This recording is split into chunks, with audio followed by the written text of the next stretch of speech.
Detail చూస్తే Visakha fishing harbour దగ్గర high tension వాతావరణం నెలకొంది. మంత్రి కొల్లు రవీంద్ర పర్యటనలో ఉద్రిక్తత చోటు చేసుకుంది. మత్స్యకారుల కుటుంబాలను పరామర్శించేందుకు కొల్లు రవీంద్ర వచ్చారు. తమ వారి జాడ చెప్పాలంటూ జాలల కుటుంబ సభ్యులు ఆగ్రహం వ్యక్తం చేశారు. ఈ క్రమంలో మంత్రి కారును అడ్డుకోవడంతో అక్కడ పరిస్థితి అదుపు తప్పిపోయింది.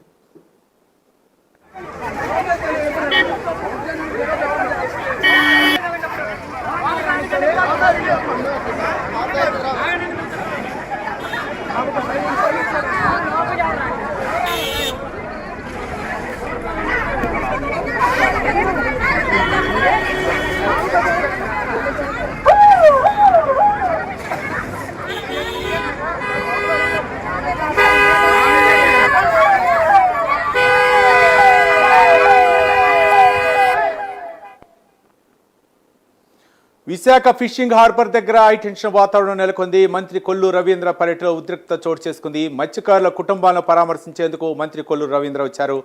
తమ వారి జాడ చెప్పాలంటూ జాలర్ల కుటుంబ సభ్యులు ఆగ్రహం వ్యక్తం చేశారు. ఈ క్రమంలో మంత్రి కారును అడ్డుకోవడంతో అక్కడ పరిస్థితి అదుపు తప్పినట్టు తెలిసింది. ఇదే అంశానికి సంబంధించి మా కరెస్పాండెంట్ నరసింహ మరిన్ని వివరాలు అందిస్తారు. నరసింహ, రవి, ఏదైతే విశాఖపట్నం విశాఖ సముద్ర తీరం నుంచి వెళ్ళిన మత్స్యకారులకు ఈరోజు అయితే 10 లక్షల రూపాయల చొప్పున అయితే మంత్రి కొల్లు రవీంద్ర చేతుల మీదుగా అయితే మత్స్యకారుల కుటుంబాలకు చెక్కుల పంపిణీ అయితే విశాఖపట్నం మెకనైజ్డ్ బోర్డు అసోసియేషన్ కార్యాలయం వద్ద బాధిత ఎవరైతే బాధిత కుటుంబ సభ్యులకు అయితే అందజేశారు. అయితే ఈ క్రమంలోని కొందరు మహిళలు అయితే ఏదైతే మంత్రి కొల్లు రవీంద్ర వాహనాన్ని అడ్డుకునేందుకైతే యత్నం చేశారు. అయితే తమకు సరిపోదంటూ ఇచ్చిన మొత్తాన్ని కూడా సరిపోదంటూ కూడా కొందరు అయితే ఆవేదన వ్యక్తం చేసిన పరిస్థితి నెలకొంది. అదైతే చూసుకుంటే ఏదైతే కుటుంబాలకు ఏదైతే గల్లంతైన కుటుంబాలకు ఒకరికి ఉద్యోగం కల్పించాలని వారికి పూర్తిగా ఆర్థిక భరోసా కల్పించాలని కూడా వారైతే మంత్రులకైతే వారి ఆవేదన అయితే వెలబొచ్చడం జరిగింది. అదేవిధంగా ఏదైతే మత్స్యకార కుటుంబాలు ఇప్పటివరకు కూడా ఆచూకీ కనపడినటువంటి రెస్క్యూ కూడా పూర్తి స్థాయిలో ఇంకా రెస్క్యూ కూడా కంటిన్యూ అయితే కొనసాగించాలని కూడా ఒకవైపు అయితే మంత్రికి అయితే బాధిత కుటుంబాలు అయితే చెప్పడం జరిగింది.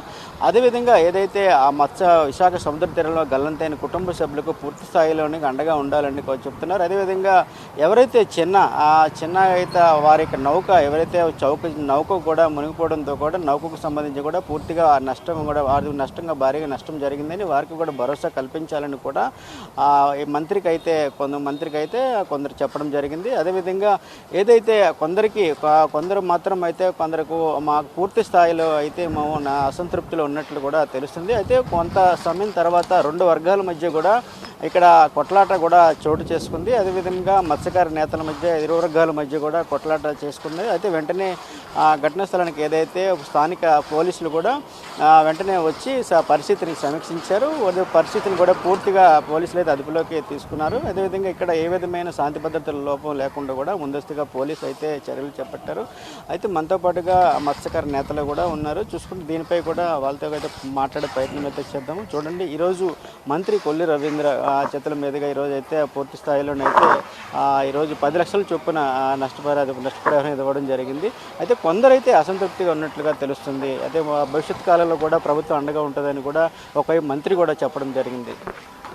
ఎందుకంటే బాధితులు 6 కుటుంబాలు పూర్తిగా జీవనోపాధి కోల్పోయారు కాబట్టి ఇంతకుముందు చూసుకుంటే చట్టం ప్రకారం బాడీలు దొరికితే దాన్ని పోస్ట్ మార్టం చేసిన తర్వాత దానికి మిస్సింగ్ అని చెప్పి దాన్ని దొరికిన తర్వాత 2 సంవత్సరాలు 3 సంవత్సరాలు తర్వాత ఇచ్చేవారు. అలాంటిది అది కాకుండా స్పాట్లోనే మేము ఏం ఒప్పుకోలేదు సార్. ఎందుకంటే ప్రత్యక్ష సాక్షి కారు చిన్న అని చెప్పేసి ఏడిగిరిలో ఒకడు విధికి వచ్చాడు కాబట్టి చూస్తుండగా చనిపోయారు కాబట్టి ఆ మత్స్యకారులకి ఎందుకంటే 6 కుటుంబాలకి ఒక్కొక్కరికి 45 లక్షలు ఇవ్వమని చెప్పేసి మేము డిమాండ్ చేస్తాము. లేదని చెప్పేసి ఇన్సూరెన్స్ నాకు 5 లక్షలు, సీఎం ఫండ్ అని ఒక 5 లక్షలు, 10 లక్షలు టోటల్గా ఇస్తామని చెప్పి అడిగారు. అయితే దీనివల్ల ఏంటంటే ఇది అయితే ఆ కుటుంబం 10 లక్షలతో ఎంతవరకు జీవనోపాధి చేస్తారు సార్, ఇలాగ చాలని చెప్పేసి మినిస్టర్ కొల్లు రవీంద్ర గారితో చెప్పడం జరిగింది. రెండోది మా కమిషనర్ గారు చెప్పడం జరిగింది. లోకమాత ఎమ్మెల్యే గారితో చెప్పడం జరిగింది. అలాగే మొత్తం టోటల్ కూడా కుటుంబం జీవిత చదువుని ఎల్కే నుంచి పీజీ వరకు కూడా చదివిస్తానని చెప్పి మాట ఇచ్చారు. ఇంటికో ప్రైవేట్ జాబ్ ఏదంటే వాళ్ళు పూర్తిగా జీవనోపాధి కోల్పోయారు కాబట్టి వాళ్ళకి కూడా ఒక అల్లగొల్ల కాపాడుతారని జాబ్ కూడా ఇచ్చి వాళ్ళకి ఎన్ని విధాలుగా ఆదుకుంటారని చెప్పేసి అన్ని మాటలు కూడా జరిగింది. మరి ఇది ఎంతవరకు చేస్తారు, ఏవరకు చేస్తారని చెప్పేసి ఈ 10 లక్షలు కాదు 20 లక్షలు ఇచ్చినా వాళ్ళు సాటిస్ఫై కాదు సార్. నిజంగా చెప్పాలంటే వాళ్ళకి ఎంత ఇచ్చినా ఆదుకోలేండి. మరి ఏనాడు చేయలేని ప్రభుత్వం మేము చేసామని చెప్పేసి 10 లక్షలు ఇవ్వడం కాదు, ఇదే కాదు. మరి దీనికి ఒక 20 లక్షలు ఇచ్చుంటే కొంతవరకైనా సరే సేవ్ ఉన్నట్టు చెప్పేసి మేము అనుకున్నాం. కానీ ఈ యొక్క దీంట్లో వాళ్ళు 10 లక్షలు అంటే ఇచ్చామంటే ఇది ఎంతవరకు ఇది కాదని చెప్పి సాటిస్ఫై కాలేకపోయారు. వాళ్ళ పిల్లలకి ఏదైతే మాట ఇచ్చారో ఈ డబ్బులు ఉంటాయి రేపు ఉండవు సార్. ఏదైతే ఇంటికో జాబ్ కానీ ఆ పిల్లల చదువు కానీ ఇస్తే ఆ కుటుంబం ఆదుకుంటే పుణ్యం మీకే దొరుకుతుంది సార్. ఎందుకంటే సహాయ చర్యలు ప్రభుత్వం కూడా కొనసాగిస్తుందని చెప్పారా మంత్రి? కొనసాగించడం జరిగిందంటే 72 గంటలు అయిపోయింది. రెండోది బాడీలు కూడా దొరకవు, ఎందుకంటే దానికి టెంట్ మెంబర్ ఉంటుంది కాబట్టి లోపలికి వెళ్ళిపోతాయి బాడీలు. ఇప్పుడు సాధారణంగా బయటికి రావు. ఒకవేళ పొట్ట ఉప్పు 3 రోజులు కిందకి వెళ్ళి బయటికి తేలిన తర్వాత పొట్ట కానీ పగిలిపోతే ఆ బాడీలు ఏంటంటే కిందకి వెళ్ళిపోతాయి, శాశ్వతం దొరకవు. అదే ధరణి అక్కడ ఉంటే ఒడ్డు కొట్టేస్తాయి. రెండోది ఎందుకంటే దీనివల్ల దొరకడం, కొన్ని అయితే 60 సంవత్సరాలు నేను దొరకని బాడీలు కూడా ఉన్నాయి సార్ అక్కడ. మరి ఏ దేనికి కొట్టేస్తాయి, కొందరు అయితే ఒకటి బోట్లో నుండిపోవడం జరిగింది. మరి దేవుడి దేవాల దొరికితే ఎప్పుడైనా దొరికితే అది పోస్ట్ మార్టంగా వచ్చి నా చేసిన వాపి కుటుంబాలకు ఏదో కొద్దిగా తృప్తిగా ఉంటుంది. అది దొరికినదంటే మరి కొనసాగిస్తున్నారు, దొరికినా అవి కూడా చేస్తున్నారు. ఒకవేళ అవి కూడా కంపల్సరీగా దొరికితే బాడీలు ఐడెంటిఫికేషన్ చేస్తాయి. ఎప్పటికైనా కొడితే మాత్రం కంపల్సరీగా బాడీలు ఎక్కడెక్కడ దగ్గర కొట్టే ఉంటాయి వస్తే మరి తుఫాను కారణం వల్ల దొరకపోవచ్చు నాకు తెలిసి. అందుకని సార్ థ్యాంక్ యూ సార్. ఈ పరిస్థితి ఏదేమైనా కూడా కొందరు ఏదైతే మంత్రి కొల్లు రవీంద్ర అయితే ఏదైతే గాలింపు చర్యలు చేపట్టేందుకు తమకు భరోసా కల్పించేందుకు కూడా అండగా ఉంటామని కూడా చెప్పినట్టు పరిస్థితి అయితే నెలకొంది. అదేవిధంగా మత్స్యకార ఏదైతే ముఖ్యమంత్రి సహాయ నిధి నుంచి ఒక 5 లక్షలు, అదేవిధంగా మత్స్యశాఖ నుంచి ఒక 5 లక్షల రూపాయలు, మనిషి ఒక్కింటికి కూడా గల్లంతైన ఒక కుటుంబానికి 10 లక్షల రూపాయలు చొప్పున ఒక్కొక్కరికి కూడా 10 లక్షల చెక్కును అందజేసినట్టు తెలుస్తుంది. అదేవిధంగా ఏదేమైనా కూడా కొందరు అసంతృప్తి సుమారు 10-20 లక్షలు ఉంటే బాగుంటుందని కూడా కొందరు కూడా చెప్పడం జరిగింది. అదేవిధంగా భవిష్యత్ కాలంలో కూడా వారికి అండగా ఉంటామని కూడా మంత్రి, అదేవిధంగా స్థానిక ఎమ్మెల్యే కూడా చెప్పడం జరిగింది. అదేవిధంగా ఏదేమైనా కూడా ఇలాంటి ఘటనలు కూడా దురదృష్టకరమని కూడా మంత్రి ఏదైతే కొల్లు రవీంద్ర స్థానిక ఉన్నటువంటి మత్స్యకార కుటుంబాలకైతే వారికైతే కొందరు వెళ్ళబుచ్చే ప్రయత్నము, వారికి శాంతింపజేసే ప్రయత్నం కూడా చేశారు. అదేవిధంగా భవిష్యత్ కాలంలో కూడా ఇలాంటి ఘటనలు జరగకుండా మేము అండగా ఉంటామని కూడా మంత్రి ఎవరైతే బాధిత కుటుంబ సభ్యులకైతే చెప్పడం జరిగింది. ఏదేమైనా రెస్క్యూ ఆపరేషన్ మాత్రము సంబంధిత ఏదైతే త్రిసభ్య కమిటీ ద్వారా